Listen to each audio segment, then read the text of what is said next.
I'm the biggest, the largest. Been stepping on shit since my mama stayed in them apartments, regardless. Welcome to the New York Times Popcast, the biggest, the largest weekly cultural review. I'm John Caramonica, a critic at the New York Times. I'm Joe Coscarelli. I'm a reporter at the New York Times. Hey, this is BigXthaPlug. I am a rapper, country artist, / one of the handsomest guys in the world. Yeah. It's hard to argue with. Yeah. It's hard to argue That's with. what it is. Yeah. BigXthaPlug is here. You know Big X is one of the big rap breakout stories of the last few years. He's from Texas. He has a hit called Texas. Big hit called Levels. I'm like, hold on, let me check the schedule. Big hit called Back on My BS. Money and never got selfish, I'm solid. I put my whole team on the bliss. You know his biggest hit recently is All the Way. That's a duet with Bailey Zimmerman, the country star. That's coming from an upcoming album called I Hope You're Happy, which is all collaborations with contemporary Nashville stars. It's about to be a very big summer and fall for BigXthaPlug, and that's why he's here on the couch right now. Welcome to Popcast. It was this dude's part. You gave me the blue, really play with my heart. Let me lost it confused. I really want to jump into something because unbeknownst to you, I saw you recently. I was in London at Wireless. Okay. So I saw you at Wireless, and I saw you both doing what you do, but then also later I saw you in the little VIP cutout joint in the middle. KD was there, Deb Booker was there. Tell me a little bit about that experience. I'm going to be 100% honest with you. I've been doing music for like maybe 4 years now. Yeah. And I have a saying, big or small, we rock 'em all, right? Yeah. Mm-hmm. That was the toughest crowd I've ever had in my life. Really? It literally, like, my team had to come give me a pep talk afterwards. Wow. Like, bro, it's Drake. You know what I'm saying? Everybody that was here, but the lineup didn't even get announced until 2 days ago. Yeah, sure. So everybody that was here was for Drake. Right. Mm-hmm. And so I was like, okay, that's overstood. But then when I went out there, like you said, in the VIP section, I got the love that you know what I'm saying? So I was like, okay, so y'all know me. But when you were on stage, they were just like, where's Drake? It was literally like, this is not Drake. This is not Drake. It's a high bar. Exactly. And so that was definitely one of the toughest crowds I've ever dealt with, but I feel like it kind of bettered me. It brought more out of me because that was probably one of my best performances. Because after I realized that... You had to win them a little bit. Yeah. Do you feel like you won them over by the end of the set? It was definitely one of those, if they didn't know me, they knew me now. And if they did know me, they know next time we're going to dance for this big guy. Because But you also had a little bit of a starring moment because there was a TikTok of you that went viral of you singing Somebody Loves Me. Which, like, who among us has not been singing Somebody Loves Me a little bit this summer? You know what I mean? Yeah. Like, you were vibing out. You were having a good time. No, for sure. I'm a big R&B guy. Yeah. Like, I get in the car, I listen to Rod Wave, old Drake. I don't listen to really much rap. Mm-hmm. And so that's my number one song right now. Like, in the clip, you're like, you're enjoying it as a fan. You're not, for like, sure. That was posturing. my first time ever seeing Drake perform. Oh, wow. Oh, really? That was my first time ever seeing Drake in person. Wow. Did you get to spend any time with him? No, it was a lot Not going on. even backstage in that It was little a lot area? going on. Yeah, it was a lot going on. There was a lot going on. But you got the invite, which is meaningful in and of itself. And I heard he handpicked everybody that was on. Right. So that means he knows who I am. Right. You know what I'm saying? It's like as big as anybody can say I am, for Drake to know who I am, that still made me feel some type of way on the inside. So, but yeah, that Drake. It's a real thing, though. Yeah. For me, seeing that crowd come alive, it's like he's had an off year. He's kind of like, this is the comeback moment. It's like we're starting out big. It's Drake. Drake could get beat up in the middle of a club bad. It's still Drake. People still going to sing headlines Drake. at the top of their lungs. Exactly. He's a performer. So like, other than like, I knew every song, but in that same clip, you can see my artist Osama kind of just standing there. It looked like he wasn't in tune at all. Like he was just like bored. The whole time, it was more of like a in shock thing. Like it's like, really happening. He's like studying. Exactly. Because everything that we do on stage, we kind of taught ourselves. Like we independent. So everything that we do, we taught ourselves. Like I said, we have a saying, big or small, we rock 'em all. Because we started with crowds of 0 people. Yeah. Right. To now doing 80,000, 100,000 people, you know what I'm saying? And so, like, I might try to do a spin on stage next time. You know what I'm saying? The little Drake spin move. Yeah, where my dog's at. Like, the interaction with the crowd, he's a great performer. That was definitely a show to see. So just to be an American rapper on that lineup, No, for that sure. in and of itself is like a stamp of approval. Yeah, for sure. So it was your first time overseas? Yeah, that was. At all? Yeah. Well, no, I've been to the Dominican Republic. Sure. Different sea. I just did some stuff in Europe. I just was Right, gone. you were on tour over there. Yeah, I just did like 2 weeks of festivals and whatnot. And the only thing I have bad to say about Europe is the seasoning. We need seasoning on the food. I was going to say, you If told we us could get before we seasoning on the started. food, we would be great. But now I know next time. You know, now when I went with my own Bring your seasoning own. this time. Bring your own. But it's deeper than just the seasoning. You know? I agree. I agree. I got home and just started ordering random stuff. I didn't even eat all of it. Just stuff I was thinking about while we was gone. Like, oh, we said something about Wingstop. Order me some Wingstop. I did say something about a taco salad. Mama, can you make me a taco? Yeah, it was just a bunch of that. You said you lost like 15 pounds. For sure. I didn't hop on the scale, but I felt malnourished. So what did you get by on in Europe? Water. I was on a water-based diet. Even the water is made. I get up every day, and the first thing I do is I gotta smoke. And so for me to wake up, I didn't sleep that much either. Because I'm one of those, I gotta smoke before I go to sleep. And with me not having no marijuana, I was just You were like, what do I do? I was up. It was days we didn't sleep at all. We all just sat looking at each other. Like, you hungry? Between the time difference and the no weed. Yeah. So Amsterdam was probably the best place we had, and then they have weed. Amsterdam, everybody slept good. Everybody ate good. Like, you know, when you all these things are connected. Yeah, when you hungry and you ain't smoked, it's like everybody bicker. You get Amsterdam was like, how's your day? You good? You know? So Amsterdam was definitely, I'm glad it was in the middle, and we were there for the most days. Right. So I'm glad that was a spot where we got to really just chill at, because it was a regroup. You know, culture shock for sure. The people of Amsterdam, the most soothing people. So where I was at in Amsterdam, it looked like Hoovia. You ever seen The Grinch? Whoville? Oh yeah. It did. Yeah. So I would want to go back to Amsterdam during Christmas. Yeah. Because you can tell it looks beautiful. Yeah. I wonder, you mentioned like all of this is new. Like every step of it is new and on some level a surprise. Yeah. But you've also now been a player for long enough that I bet that you have people who are looking out for you or putting you on game. Yeah. Who are the people within hip hop who you're like, if I have a question, this is who I can call? We did it on our own. The hard way. No cap. No cap. We did it the hard way. So it's like, it's a blessing and a curse. Because of course I would love to have that type of mentorship from somebody, but it's like whenever I get to that level, I know I'm gonna be the best mentor out there because I did it all myself. You mentioned your love of R&B music. I feel like that's apparent in your records. You know, you've been very, I would say, strategic, but also musical in your choices of samples. You know, you're not scared to rap on a sample that's from another song that's very well known.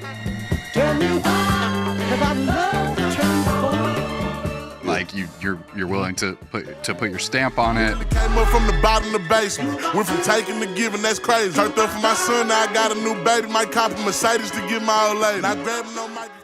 At what point in your arc of writing rap songs did you hone in on that sound where you have a sort of, you know, a recognizable soul or R&B record? You let it play for a second, then the beat drops. You know, you have you have a sound, you have a formula that's working for you on a lot of your biggest hits. Like when did you hit on that? I think really from like the very beginning, like because I didn't come in this wanting to be a rapper. Like this was literally me coming into this on some, I can't do what I was doing. I got to do something different. Like my artist, Osama, he's also my cousin. So before he'd been rapping since he was 9 years old. So just I was watching him do what he was doing, and I seen it wasn't working for him. So you know, whenever he telling me to rap, I was like, man, you right here with me. What you do me rap? We're in the same boat. Yeah, Exactly. But I've with always, apologies. You know, but you still here. Actually, then it wasn't with apologies. You my cousin, bro. No, you're not doing nothing. But like I said, R&B has always been in me. Just hip hop has always been in me. It's crazy. It's like I got the perfect mixture out of my parents. Like my mom don't really listen to that much R&B. She was my That's who I got Lil Wayne from. That's who I got UGK from. She's from Yeah, Houston, Yeah, correct? yeah. My mom is from Houston. So this is where I got all this from. My dad is my dad is a big 6'8", 300-pound behemoth. Like he's a big guy. Yeah. And will serenade any lady. It might not be good. Like he can't sing, but he can. Like he used to tell me that's how he used to shoot his shot at women. Yeah. Like back in the day, it was Type sensual. It was literally writing a letter, and the letter would literally be lyrics from old school R&B, some Isley Al Brothers Green song. You know what I'm saying? And he would win the woman over. So that's where I got that from. Just being with my dad, and I lived with both of them. I would stay with my mom till I was 9. I got too bad. She couldn't take me no more. With my dad from 9 to almost 18. So it was like my life was split up perfectly. You know what I'm saying? So I got the best of both worlds. And you can hear it in the music. Exactly. And so whenever I started making music, that's how I wanted to make something that it's like if I'm gonna do it, I want it to sound good to the ear. You've talked a couple times already about rap being a sort of means to an end for you, that you think about it strategically, you think about it in terms of providing for your family. When did you make that decision? I know you've told the story before, but for our listeners who might not know, like talk to us a little bit about your youth, the ups and downs that you were going through, and when you decided, like, I'm going to try to take this seriously. Yeah. No, for sure. So I'm not going to make it seem like I had the roughest life, because I didn't. I had all the best clothes, best shoes, but it was just like, so, but the way I got it that's the different part. Like I didn't grow up with both my parents working great jobs, and like they out the streets now. I'm pretty sure they can't do nothing to them, but my parents sold drugs. Like that's my mama got it from my daddy, and it went from there. So whenever I was with my mama, that's what I was well taken care of, but I was always outside because my mama was doing what she was doing. And then when I went with my dad was more low key with it. But it's like I done did all this time with my mama. I know what's going on now. You know what I'm saying? But as long as I was taken care of. Right. Like I said, I wasn't supposed to be a rapper. I wasn't even supposed to sell drugs. I wasn't supposed to do none of that. I was supposed to end up, I was a football player. Right. So boom, when I started getting bad with my mom, that was her way of, I'm just gonna throw you in football, you fighting out, maybe football will help you. And so Pee Wee football, I was a dog, but it was just me being so aggressive. I've always been aggressive. You're on the O-line or the D-line? Back then, I was middle linebacker. I'm coming down smashes. You know what I'm saying? I saw you listed at 6'1", 330. Accurate? That was maybe college, and that still wasn't accurate. I'm 6'2" and a half. We gonna throw that half on there? Yeah, of course. Gotta and at claim the time, I was probably like 315. Okay. Yeah, that was college. I just went bought a watch with a whole lot of diamonds and shawty my time. Took a trip out to Cali. And you were playing linebacker. Yeah, no, I was playing offensive line. This was college. In college. Okay. What I was talking about was Pee Wee. Okay. Pee Wee, that's when you were young. I was quarterback, middle linebacker. You were the biggest kid out there. Exactly. But then as I got to like middle school, which is when I moved with my dad, he was one of those, you're gonna be better than me. You're never gonna beat me. You're gonna be better than me. And so he just, as much as he did what he did, he always made sure I was running. I was lifting track tire. And my dad is from the country, Greenville, Texas, East Texas. So it's big old tractor tires everywhere. Hey, go flip that a couple times. This was before CrossFit. You invented that. I had a bench press, go lift weights. He just kept me active. You know what I'm saying? He kept me. So by the time I was in high school, kids wasn't doing that. Kids was outside running, playing tag. I'm lifting.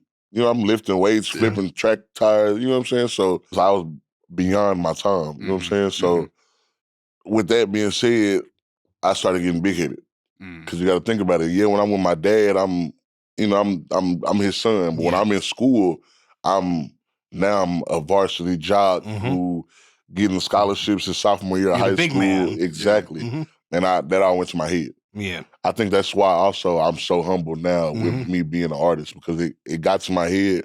By the time I was a junior in high school, I got 20 plus offers, Division I offers, and like, I can do what I want now. I no longer have to listen to nobody. Were you a dick in high school? Yeah. I was. Yeah. Like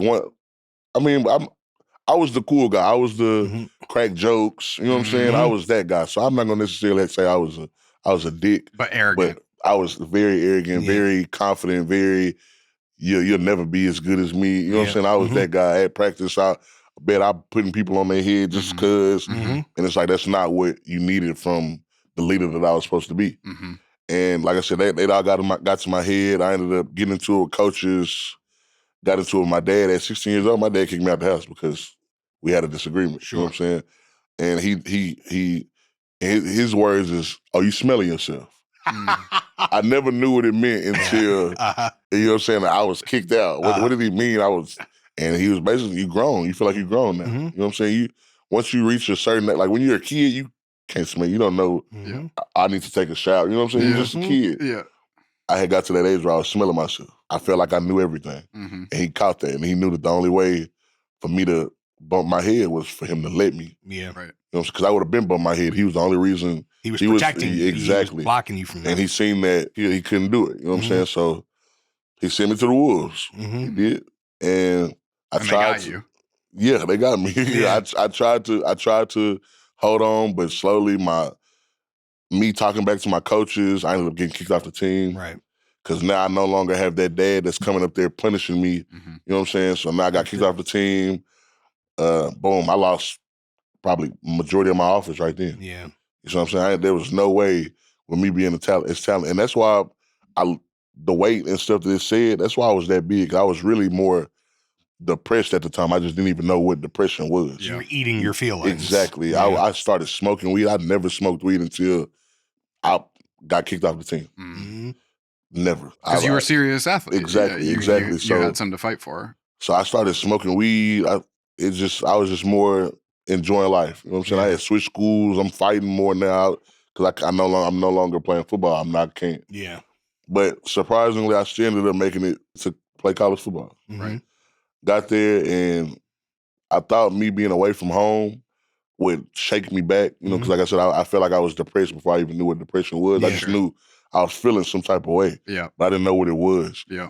And so I got out there thinking, oh, it's gonna help me. And I got homesick. Yeah.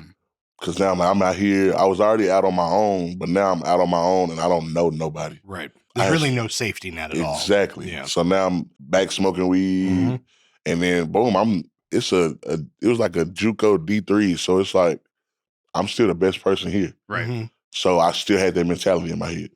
Nobody can tell you anything. Yeah, exactly. Yeah, right. So I ended up getting kicked out of there. And I just spiraled out after that. I no longer had football. The only thing that my comfort animal or whatever you want to call it was gone. Yeah.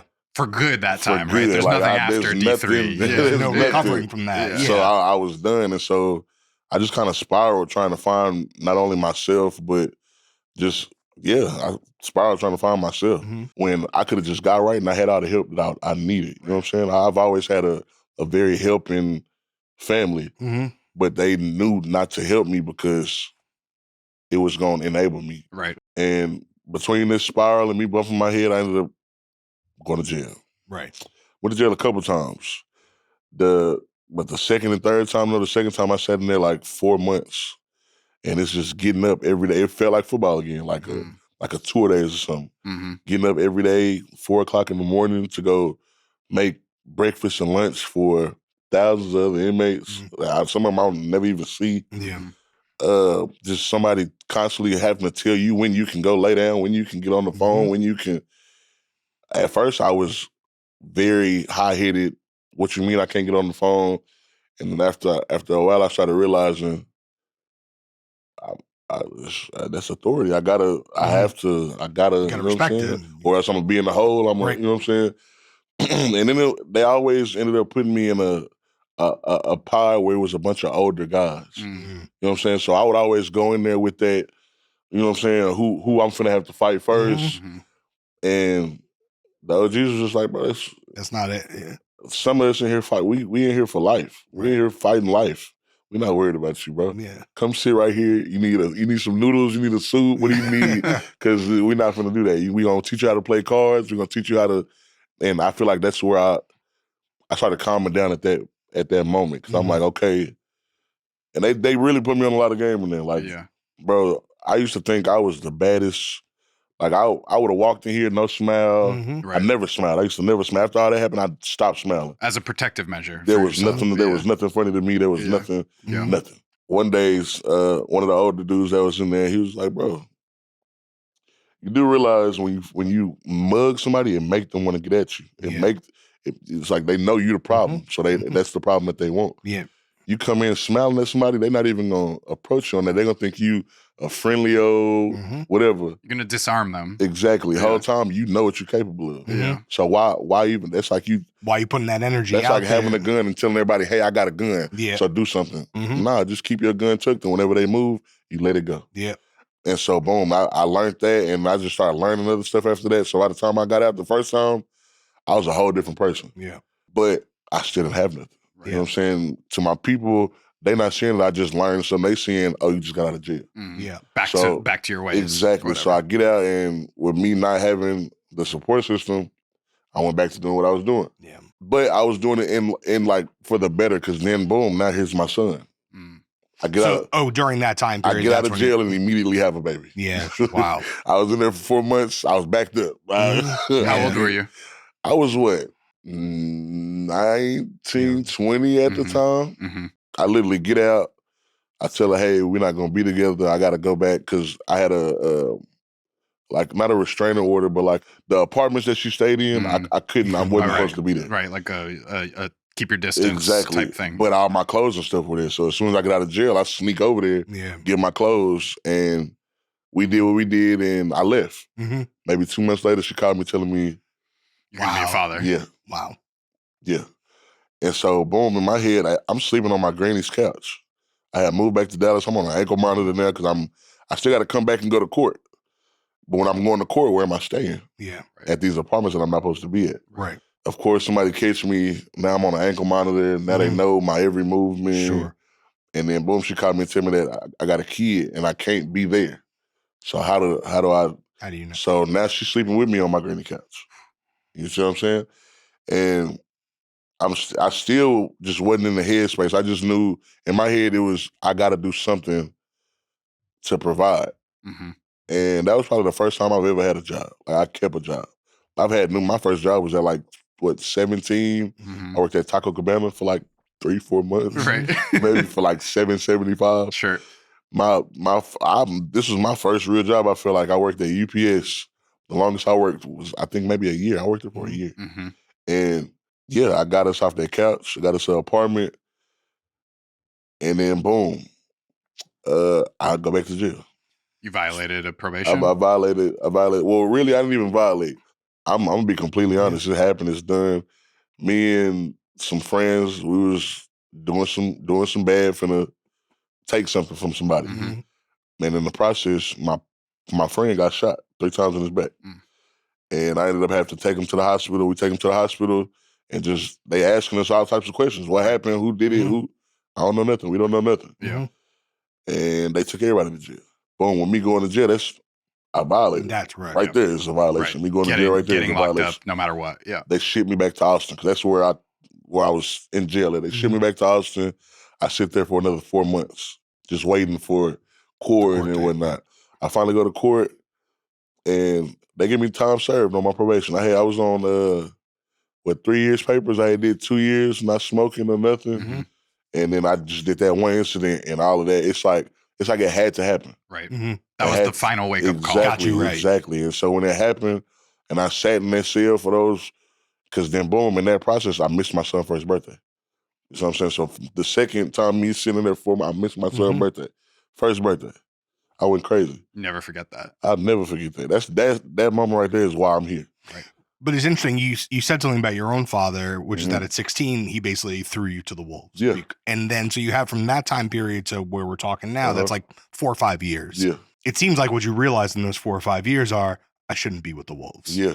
Maybe I'm not the wolf that I thought I was. I turned into a wolf, though. Right. For that time. Yeah. But then you, at a certain point. Yeah, I realized being a wolf is not what it's meant to be. You know what I'm saying? It's not what I thought it was.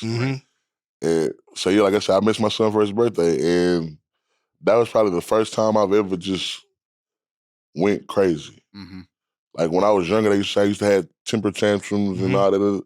That was the first time I ever went crazy. Like swinging on everybody, yelling at COs. They put my ass right in the hole. Mm-hmm. And they gave me 30 days in there. I did, 12? During that 4 months. Mm-hmm. I did 12.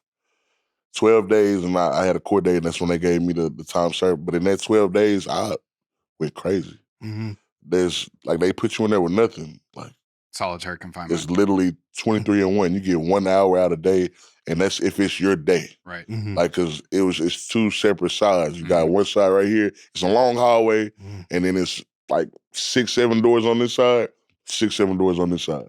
If it's an A day, this side is getting out for 1 hour a day. Mm-hmm. If it's a B day, this side is getting out for an hour a day. So it's certain days I'm locked up for a full 24 hours, no shower, no, you see what I'm saying? And that's not the way. I realized that I was going crazy because the first maybe 5, 6 days, I didn't do nothing. I just sat there. Sat there. I tried to read, draw. I'm in there. I was doing stuff that I was doing as a kid, like playing with erasers as if I'm fighting with them. You know what I'm saying? Yeah. Anything to keep your mind going. Yeah. But when I knew that I was mentally gone was when I was counting the bricks in the room, and I knew exactly how many bricks was in my room. Yeah, sure. Now I'm like, all right, bro, So I just got to screaming. Like, and then you got to think about that. I'm hearing people, because there's people that's really supposed to be in there. You know what I'm saying? So they really screaming all day, banging all day. One day I just screamed out my door. How the hell do y'all stay sane here? Mm-hmm. How are y'all able to wake up every day and be good? And they was like, write some poetry or something. Because some of those guys, they like, I write letters every day. Mm-hmm. I write letters every day, send them out. Whenever they come back in, they give me something to look forward to. Mm-hmm. They like, write letters. I'm like, I ain't got nobody to write no letter to. You know what I'm saying? I'm not finna write no letter. Write a poem. What am I writing poems for? You know what I'm saying? Because at the time, I'm still young in my head, so I'm not seeing that they just trying to get my brain. They was like, I don't know, you rap. You know what I'm saying? Try to rap. So I'm like, bet. I'm in jail already. This is how most rappers start off, right? They start off in jail. I immediately thought of Biggie Smalls, 50 Cent, you know what I'm saying, in the movie where they have them, they locked up and start writing on the walls and stuff. And that's where it popped up in my song. I'm like, all right, bet. So I wrote and wrote and wrote and wrote. They didn't give us sheets of paper. I would have to ask for a midline, like act like I'm hurt, for them to bring me a packet of like 3 pieces of paper, a yellow one, a white one, and a pink one. They would all be stuck together. It's one of those you write on the like front a tear piece. sheet kind of thing. Like a medical form. Exactly, a medical form. You write on the front one and it prints out on all 3 of them. Mm-hmm. So I would have to ask one of those, and I would just rip them apart, and I would just. That was your first notepad? Yeah. As a lyricist? Yep. I got one of them right now. I'm actually going to frame it and hang it up. You should. Yeah, because it's crazy. Make that a mixtape cover or something. For sure. It was crazy. I had forgot all about it because whenever I got out, first thing I did was throw all that shit away. Yeah. No. That's the first thing I did. Just because you didn't want to be reminded of that time? Or you just didn't see the value in it? I didn't. Yeah. And for me, in my head, I still wasn't going to get out and become a rapper. Mm-hmm. It was just something to keep me... Pass the time. Yeah, it kept me sane. So how do you connect the dots from this is something that's going to keep me sane in solitary confinement to this is something that can be my career and create wealth for my family? It still didn't. I got out and I was just like, bet, I'm free. Mm-hmm. You know what I'm saying? I got out, I threw all that stuff away. The only reason I got the little piece that I still have is because I had of course you get out, you got your bag with all your stuff, and it was just somewhere in my bag. It was just tucked in the bottom. Yep, and the mother of my child at the time, she actually just gave it to me for Christmas maybe 2 years ago. Wow. Like her Christmas present was a bunch of stuff that she feels like made BigXthaPlug. I had these little diamond slugs. I lost one, I just never cared about the other one. She had one of those. I had an old little gold necklace that started BigXthaPlug. She had that. And she had that medline, a pink medline with one of my first raps on it. And I cried because I'm like, that's crazy. You know what I'm saying? But I get out, I throw everything away. Or at least I thought I did. And I look at my son in his face. I tell him, your daddy will never do no dirt again. I'd never take nothing from nobody. I'd never sell drugs. I'd never do no wrong. And I lied to him. Because now I'm out. We lost our apartment. You know what I'm saying? The apartment that we had, I was just in jail. I was the one paying the bills. Yeah. So now she's staying with her homegirl in McKinney, Texas. And now I'm back home, but I don't have nowhere to go. Because now at this time, my family like, oh, no, you're a repeated offender. This is your second time going to jail. You ain't, no, you're done. They think I'm following everybody else's footsteps. No, you're done. You ain't. So I had to do it on my own. You know what I'm saying? So I went and got a hotel room. I got blessed, and the mother of my child had a cousin who was working at a hotel. And I was like, I just need a room for like 2 or 3 days. Let me come up on a little money. And I kind of just scoped the scene. I seen everybody over there was selling hard drugs. Bet, let's do it. You know what I'm saying? And that's what I was doing. And that's what I did to come up on money. I was sending money. I would always drive out there to go see my son, drop off a lump sum of money here, just hold this. Whatever you need, just take care of yourself. You know what I'm saying? I would go back. I did that for maybe like 3 months. And then I was just sitting in my little spot that I had where I was doing what I was doing. I was like, bro, you lying. Like, you lied to your son. And something just clicked right there, and I was like, I got to do something else. It was between that and everything was falling apart. The police was raiding everybody, you know what I'm saying? I was one of the smaller drug dealers, you know what I'm saying? Like, you got your big boys, and then you had me that was just nickel and diamond making it, you know what I'm saying?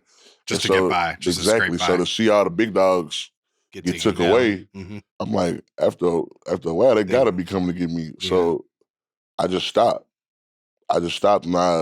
But in that process, like while I'm sitting in this room and everybody coming to get everything they coming to get from me, I'm listening to beats in my room, typing, because my it felt like I was back in jail. Yeah. Like the hotel, it was 3 different buildings. It literally felt like this was a pod, this was a pod, this was a pod. Right. And it just felt like I was back in jail, and I felt like my mental was just deteriorating again. And it actually activated that part in your mind where you're like, that's my coping strategy. Exactly. And I was just going through so much at the time, and so I had a lot to talk about. Yeah. And so I just started writing on my phone. And I got a partner, he back there writing, he now my assistant.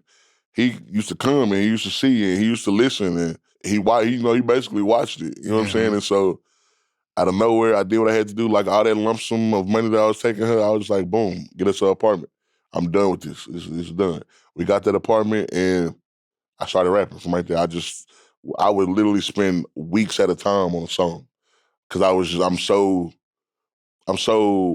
I'm my biggest critic. You know what I'm saying? So I would write a song, be like, nah, that's not it. That's not it. Because I'm thinking I'm gonna make one song and we finna blow. Yeah, you know what I'm saying? One. That's in my head. That's what I was gonna do. I'm finna make one song and I'm finna get us out of this. Yeah. And the mother of my child at the time, I'm showing her, she was my biggest critic too. Nah, that's not it. That's not it. Do something else. Like, make another song. And we did that, and then I got back down to my last. All the money that I had her saving up was back down to our last. And I just started going to the studio. I got an artist, like I said, he also my cousin. He been rapping since he was 9. And when I would freestyle, he like, bro, you got something. Why you won't rap? He was like, what, you caught up to me now? Yeah, he like, why you won't rap? Because we always used to freestyle, even like back when we was in school. And on the table, whatever, lunch we would table, always freestyle. He'd always be like, oh, you got something. But it's like he had seen I had got better or something. Right. He was like, bro, why you won't just rap? And I was like, I'm trying. But he was like, do it. Do it. Well, and you always had this voice. Yeah, I don't know. I don't know. That's an essential ingredient to becoming a rapper. Sure. You can't Plenty of fake great that. rappers with terrible voices. For sure. You can't really do much with it. Yeah. But he told me, he was like, just do it. And that same day, I spent, I think like $25, maybe $50. And I had a dude that we went to school with, and I knew had a studio in his closet. And I went over his house, and me and Ro made a song that night. And every song, the only thing that kept me going with that, because I didn't make no money off of music till maybe like my second, maybe third year doing it. Other than the little distribution deal I had got, I wasn't making no money off of music. But you're posting everything, all these songs that you're making, you then posted online? I'm posting them on Instagram, and what was getting me by was the feedback I was getting. I had an Instagram with maybe like 700 followers, maybe just people I went to school with. Right. But it was those 700 people they was messing with it. Like, I was getting group. That was your focus. Exactly. And I watched that 700 go up to like 1,000 and 2,000, and I just was like, okay, bet. That made me want to, keep going. I started, every time I would come up on a little extra money, I would do little music reviews here and there. And one of the music reviews, it just caught. Yeah. And I did it, and it was a videographer. He had like 1 million subscribers on YouTube already. So I did it, and if you won the music review, you got a free video. Oh, it was like a contest, the music review contest where you like $50. Submit. Yeah, you submit your song. If you win, you get a free video. Okay. and I won it. I won a free video. Well, and Mike and Dave from your label were back there. I wasn't even with them. But I'm saying they told us before we started that they saw a video of yours that caught their eye very early on. It was because of the videographer. So talk about that video. I don't know if it was the Mr. Trouble or the Big Step. Mr. Trouble. Hey, see these niggas be capping and lying, they really not like that. Nigga play like he won't get his life. Still hang with the killers and niggas in all black. Hell yeah, boy, we like that. Ayy, New Year, so we stacking for scat packs. Just hit a lick and pulled out from the Hellcat. Only smoke pressure, the best you can smell that. Turn to 2, 8, 2 and 3 with a scale at 8. Need pose, showed we up gon' like rap it 2 and hours mail late to the that. video. Just put a 4 in My first big video, I showed up 2 hours late. I had $200 in my pocket. Really, I had $100 in my pocket. My manager at the time was my uncle. He had $100.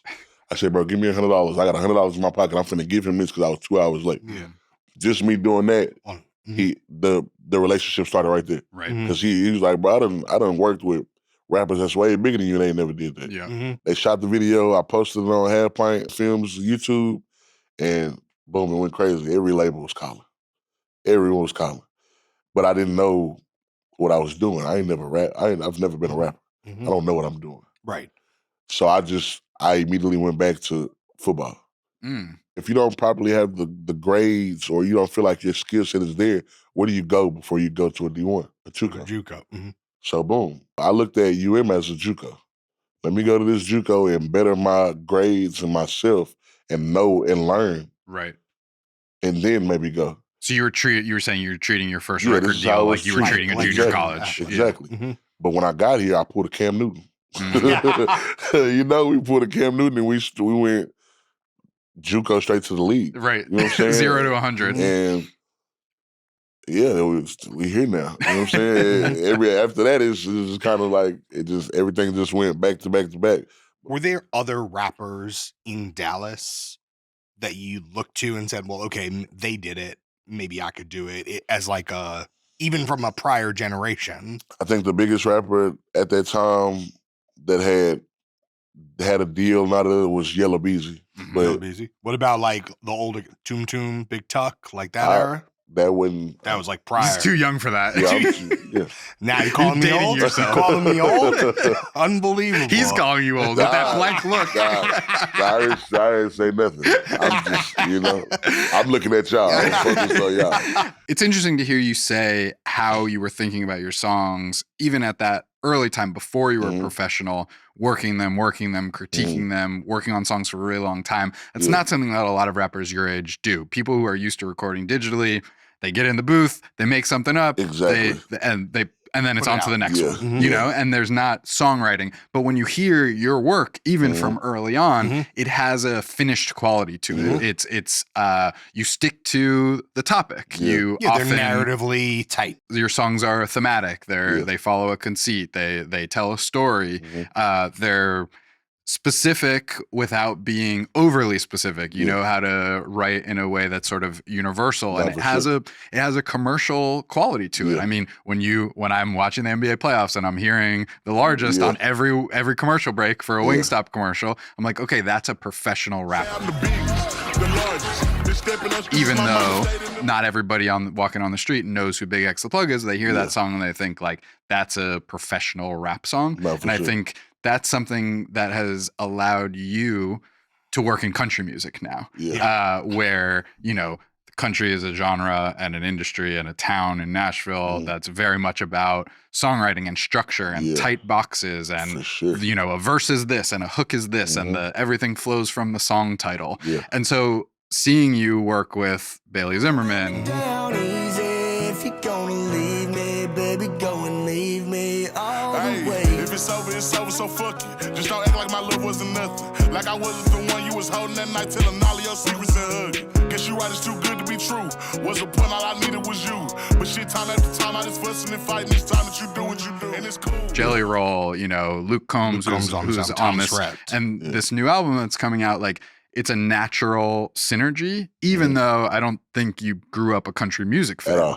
But there's something strategic and business minded, but also musical that clicks for you. Like, tell us a little bit about what it's like to enter the country field after your success, sort of as a as a beginning gangster rapper, and then very quickly moving to a hybrid with country music. And also, who brought you in? Like, who kind of opened the door? As you guys know, I made a song called Texas. Yes, of course. Your first sort of breakout hit. Yeah. As soon as I did Texas, I won over the hearts of every country artist. Oh, really? Because it has that southern twang to it. it. As soon as I did it, it's like, I don't know if they thought off rip, oh, he's a country artist. Right. But it definitely, that's what opened the doors. Interesting. So with that, like that, because after that, I started getting Luke Combs telling me I'm his favorite rap artist. Wow. And then you got Morgan Wallen pulling up to my shows, you know what I'm saying? And just to tell me, hey, you're doing a great job. I appreciate what you.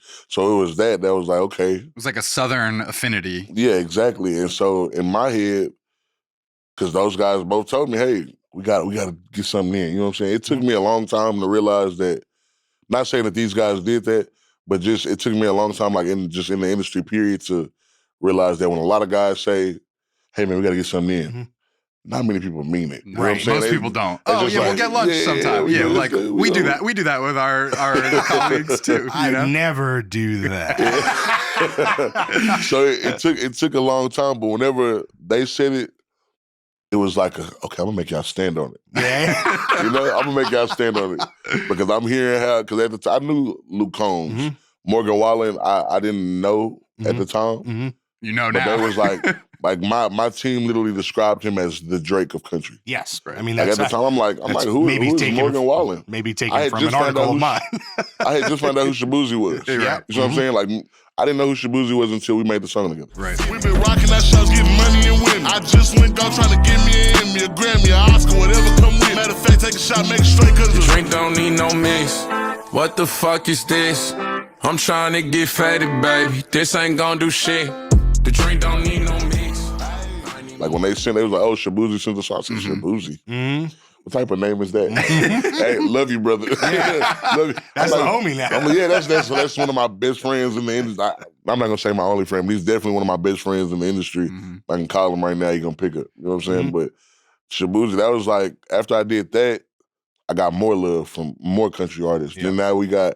So now I'm like, okay, bet I done did Shaboozey. I done bumped into Morgan Wallen, Luke Combs. Boom, I go do a Billboard interview. Yeah.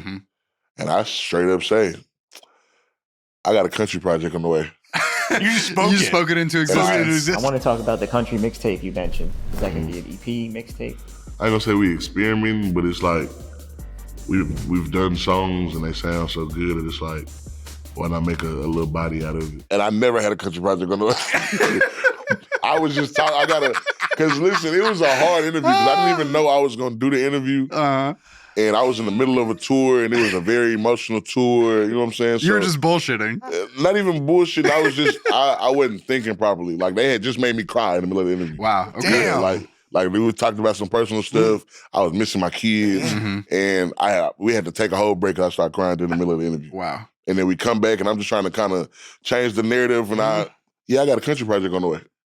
And I thought about it after, I was like, damn. I gotta stand on that now. You wouldn't be the first rapper to promise a project that never comes out. But a country project that, you know, they're like, whoa, you know what I'm saying? But then I said that, and then my team was like, well, you know you got to do it now, right? Yeah. And I'm like, and then, boom, maybe days later, you get Jelly Roll on the interview saying, BigXthaPlug. I got a record with BigXthaPlug coming for sure. Okay. I'm working on it right now, X. It's coming soon. Don't drop the album without me, motherfucker.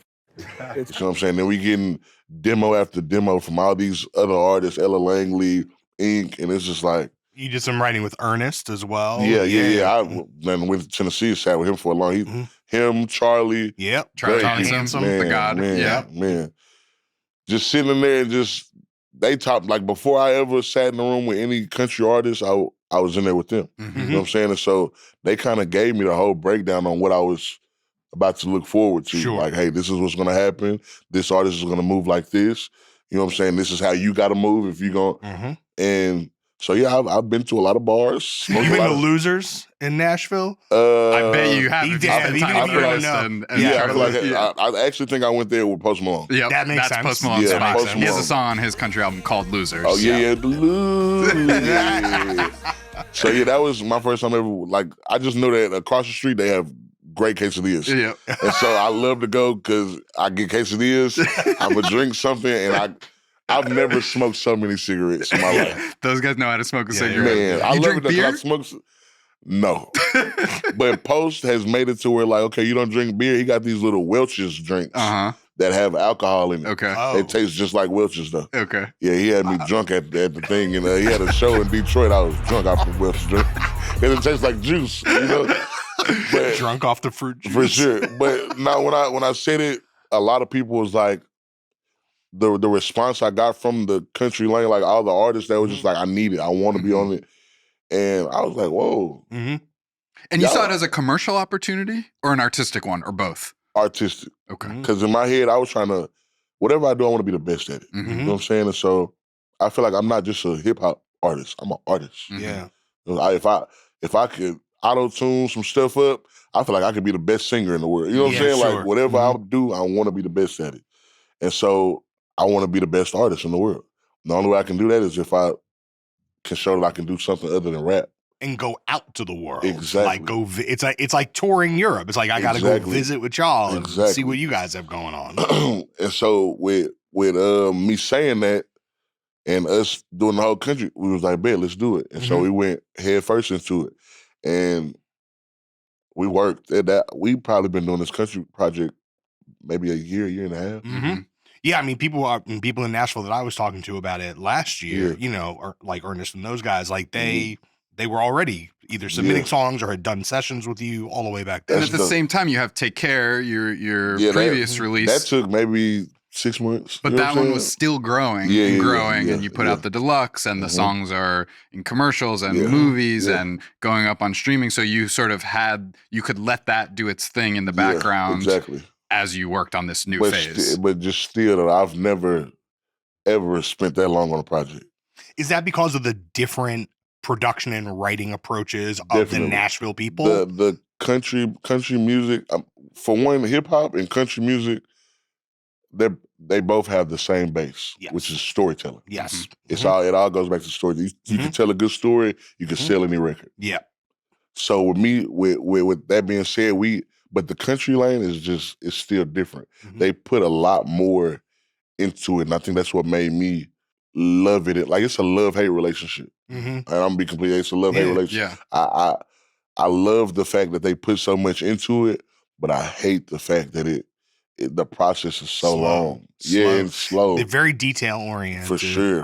Because so it was like, all right, this verse, it's not quite right. We need a different line here. We need a different rhyme here. We need a different word. And I'm talking about they're so, like, they go all the way to, like, just the cadence. Like, of course. Like, record this again. I've watched Post Malone sit in a booth and just go, like, just trying to find his cadence for 30 minutes. Yeah, sure. You know what I'm saying? So I'm like, okay, that's cool that, you know what I'm saying, y'all start all the way from there, but I got places to be. So, but like I said, it's a love-hate relationship, but I love that they care about the story. Like, it never changes. It's always gonna be a story. It's always gonna be a storyline. Rap music, I love rap. I love hip hop. But I feel like that's what it has been missing. Well, it's what used to be central to hip hop, and I think is decreasingly central to hip hop right now. And that's not to take away from people who are more melody focused or energy focused or whatever, or like stream of consciousness. But it's lyrics, just not whatever. It's not the 90s anymore. But see, that's where I come from, though. You know, so I'm riding around with my mama, and we listening to UGK, who talking straight. You know what I'm saying? Storytelling, southern storytelling. So I come now. That's why I don't listen to rap. I like I said, you got people who they doing they big one. Yeah, but that's just it's not. I believe in substance and there actually being something in the music, and so I feel like that's what I tried to bring back when I came. Actual storytelling, actual substance, something that you have been through and can relate to, not just something that's catchy. And did you get good at it in the process of recording these country style verses? Oh, for sure. I feel like that's what got me as far as it got me before I did this country stuff. Right, and that's what I was saying, where it's like you already had it, and now you've like really sharpened it down so you can fit in between these big country hooks on this album. Exactly. Because a lot of these artists, I made the song with them before I even seen them in person. Like you were getting the demos and the reference tracks, the hooks. And so whenever I would hear it, I'm like, man, this is hard. Well, I wonder what they was going through. You know what I'm saying? For them to even make this. And then I meet Ella Langley, you know what I'm saying? People like that, and they look you in your eyes and was like, thank you. Yeah. I'm like, what you taking me for? You just don't even know. I was going through something and you just helped me not even knowing it. Like, and I said it earlier. I love country because I feel like they're more united. As a genre. And as an industry. It's like one team. And I one big team. That. I love that. Like hip hop, you know, you got your certain group, but it's still more individual. Country, everybody is everybody. You know what I'm saying? I remember, I think when Jelly was here, he said something to the effect of, like, he was nominated for some, I can't remember what the award was, but he was nominated for some award. And he was like, it's as if all of Nashville was nominated for the award. He's like, when I was rapping, I felt like I was doing something for myself and maybe my city or whatever. But like, he's like, in country, it's like the whole town gets nominated with you. And that, I'm very family oriented. Like, I might have had my little gap where I was on my own, but I come from, on Christmas, you at whoever the oldest person in the family is, you at their house in pajamas, opening their gift the day before, you know what I'm saying, eating good. That's what I come from. And have your relationships been repaired there? Yeah. Every female on my mom's side of the family stay with me right now. Oh, wow. I got a big old house, and I put my mama in it, my granny in it, my sisters, my daughter, you know what I'm saying? Everybody is in it. And then you got my dad. He finna get married. I'm finna move him into a house. I just moved his mom into a house. That's and that must be the best feeling in the world. For sure, because that's the only reason. Like, I started off doing it for Carter. That's why my first album was called Amar. That's his middle name. Yeah. So that whole project, me telling my story, was for him. Then you get Take Care, which is where I basically was just talking about everything that I was just going through at the time, me getting in the industry, how it's not what everybody thinks it is. Exactly. And then now you got this country, and it's like, I really wanted to go a different lane with it at first. I wanted to just, like I said, just show that I was an artist. I wanted to show my artistry. Like the name of the project at first was called Not Just Country. That would have been a great one. Yeah, it's hard. Not Just Country. It's hard. But as I was making, like, it's 2 songs on the project that you'll hear, and it kind of sound different from the rest of the songs. Okay. And that's, I guess you Pray Hard and Long Nights. Long Nights. And that's just because I was just really telling my story. But then somewhere in there, I was in a relationship. Well, I was going to say, the verses so I've listened to this album a couple times now. You've been going through it. Yeah. Like, my main takeaway was like, it's heart-wrenching. Yeah, you've really been going through it. It's not feel-good party music. Not overstood. But then you got to think about it. What is country music? Right. Yeah, it's heartbreak. Country music is tragedy. heartbreaking liquor. Yeah. And so tell me, you're in this relationship, you're going through some struggles. I'm in the middle of making a country project, and the one I loved folded on me. You know what I'm saying? Like, we break up. It was a bad breakup. And so from that point on, the song I made after that happened was I Hope You're Happy, which is the first song on there. And it was just basically me writing a letter to her. You know what I'm saying? And I guess my team was like, oh shit, this might be the direction we need to go. Yeah. And so they approached me with it, and they was like, how would you feel about changing the project to the name to I Hope You're Happy? And I was like, songs kind of going like they didn't even have to say that, because as soon as they said that, in my head I had already put it together. I'm like, matter of fact, you're right. Yeah. I'm going through all this, I might as well talk about it. Yeah. And then it just so happened I went through every step of a breakup. Like, you know, when you break up, you don't just break up. No, of course. Yeah, it takes a while. Especially when you really love that person. You break up, you don't talk to him for a little bit, then you see him, how you doing, y'all link up for a little bit. Get back together. Yeah, break you know what I'm saying? Closure. It takes a couple times to stick. I went through every step of that. Yeah. While I was making this. While music. writing these all verses. while doing it. Yeah. So you got where we first break up, and it's like, I hate you, you know what I'm saying? And then you got you come back where, okay, I miss you, I love you, I never want to be away from you again. Yeah. Then it's I hate you again. I hope you make the wrong turn.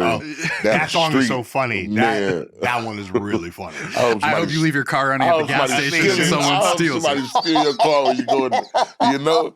Like, it's just all the, you know what I'm saying? Then you also got the parts where it's like, okay, it wasn't you, it's me. Yeah. And then you got it's my fault. Then you got the self-examination. Yeah, then you got the, hell no, it wasn't me, it was you. You know what I'm saying? Like, I'm literally going through every emotion of a breakup. And I feel like this is the first time, like, I don't like being open. Like, I'll rap about a story, but like you said, I'm so good at saying it without saying it, or telling it without telling it. And so this is the first time I'm kind of just, well, not the first time, because Take Care, it was more of a me. Yeah. This is what I'm going through. Yeah. And so now here I am. I told myself I would never do it again because I went on a tour and it was a very emotional tour. Like, to have to relive that every night. Exactly. And having to perform all those songs, knowing that I wrote those songs when I was I was the most hurt. You know what I'm saying? I was at the lowest. And now I'm performing. I cried almost every show. You know what I'm saying? Like, I used to, my very first tour, I used to come off stage and be happy where the females at, where the liquor. And then my second tour, it was just like, I come off stage, people would know, let me be in the room by myself for a little bit. Sure. Y'all can have the liquor, I don't want the liquor. Yeah. Like, I don't want to stay to go to no club, let's go to the next, you know what I'm saying? Yeah. It was more of that. That's also growing up, probably, too. Right? Yeah, no, for sure. But then now it's like, I'm okay. You know what I'm saying? I'm okay. The relationship is over. The relationship is, I'm okay even with the relationship. Like, it happened. It was a process. I went through it. I'm not hurt by it, but when I was writing, I was. You know what I'm saying? When I made it, I was. Now I'm great. Yeah. So now it's kind of like whenever because she knows, like I said, we were in the process of in and out. So she knows that this album is about that. I've let her hear multiple songs. Okay. Like, whenever we was bad and we got good, right, on some funny stuff, I'm like, I made this song about you, da da da. And then, so I let her hear some songs, and she was crying, and you can't drop that, you can't do it. But here we are. Yeah, here we are. But now you're going to have to play these songs on the road. So how's that going to feel? It doesn't affect me anymore. It's not something that I'm actively going through. Sure. I feel like it'll be better, but it's still going to be a task because I'm telling everybody my business. You know what I'm saying? Here you are on the couch. Yeah, exactly. Right, but Thank you for that. 4 cameras. Yeah, but I got to realize, like, it's not how I used to be no more. I'm now, everything I do. Scrutinized. Exactly. So you might as well do it with a bang, right? Lean in. And then I think my last question is, you talked about being personal prior to this album, but then this album and working in this setting with these other singers and writers who are so good at creating expert emotional music. Yeah.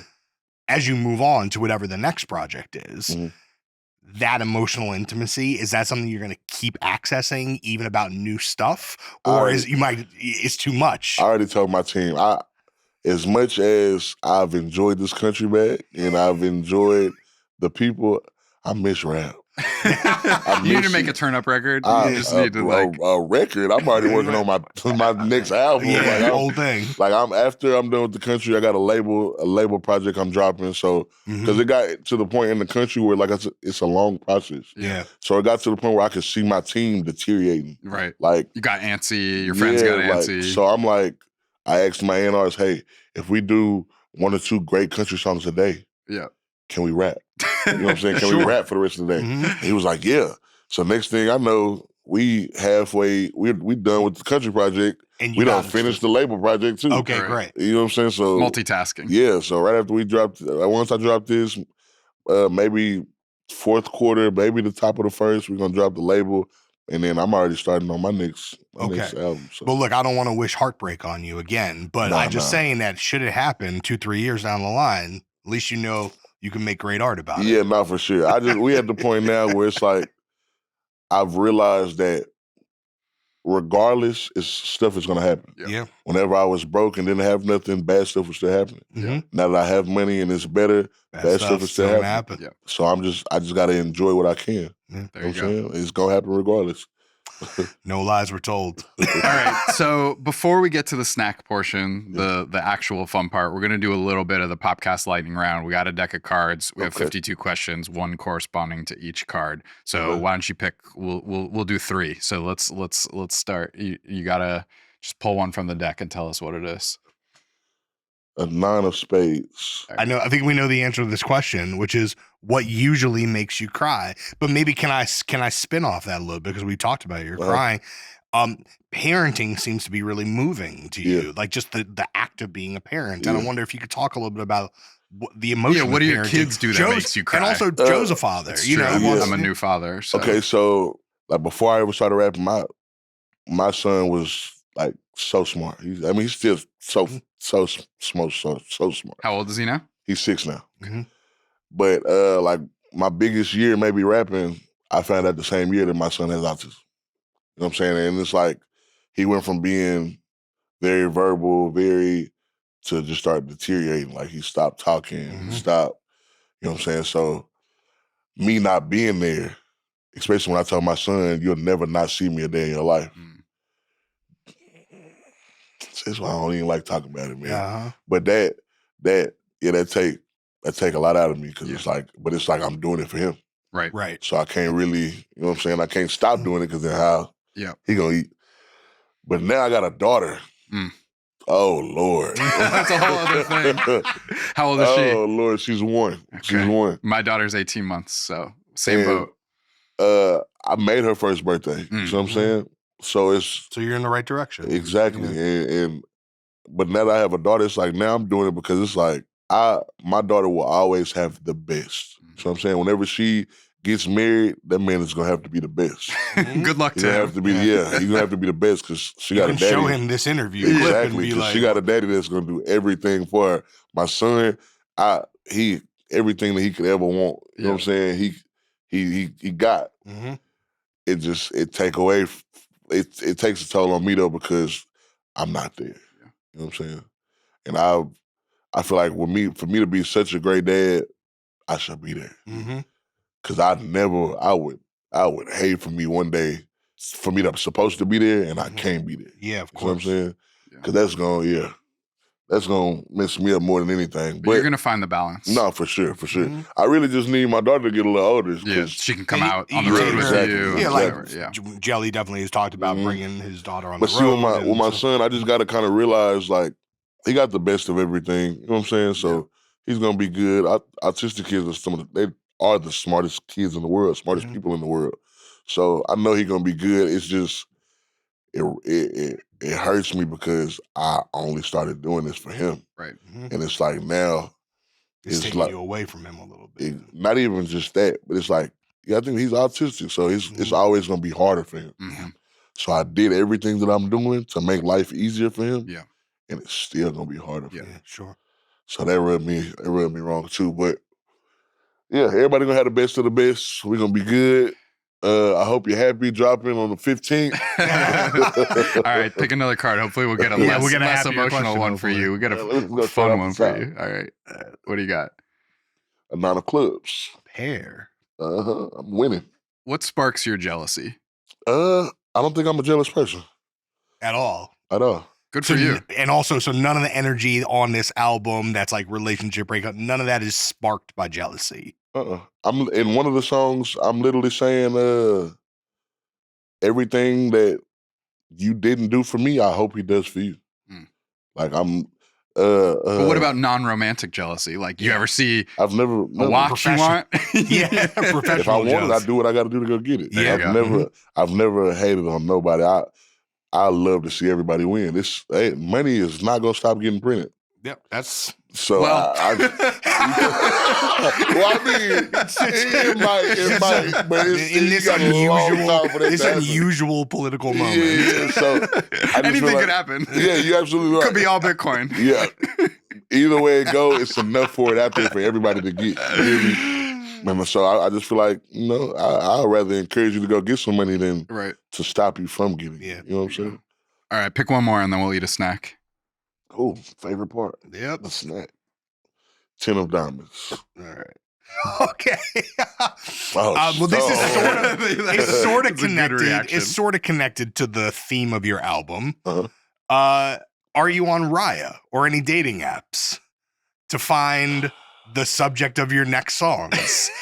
Wait, am I on a dating app to figure out the subject? Of No, my- Are you on Raya or any Do you dating know what app? Raya is? No. Oh, it's like a celebrities dating app. What? Yeah, yeah. It's like VIP Gotta get dating. active. VIP dating. Yeah, app. you got to get involved. Hey, Joof. Right, how's it spelled? Raya. Raya. I Yeah. need you to put that in your notes. Okay, someone go But watch no, out. assistant? but, yeah, that's my sister.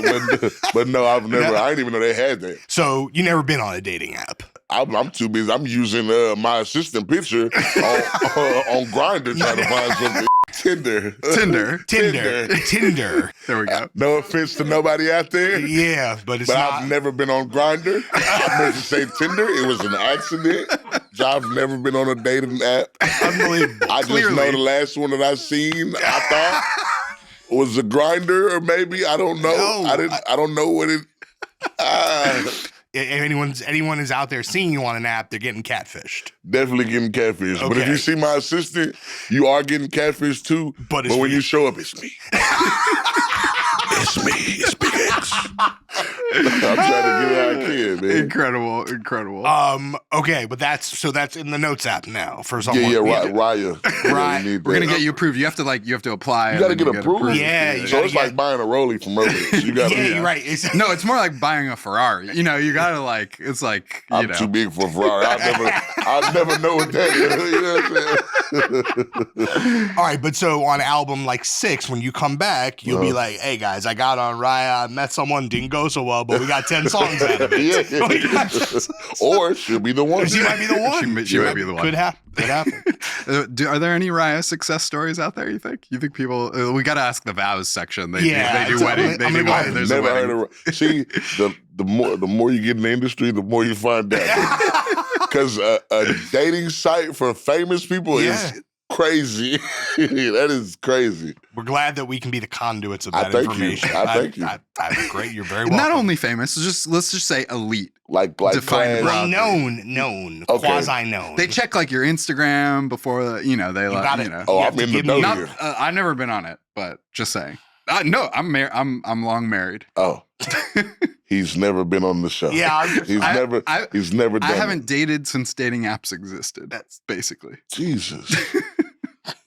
Basically. Snack time. Yeah, snack time. All right.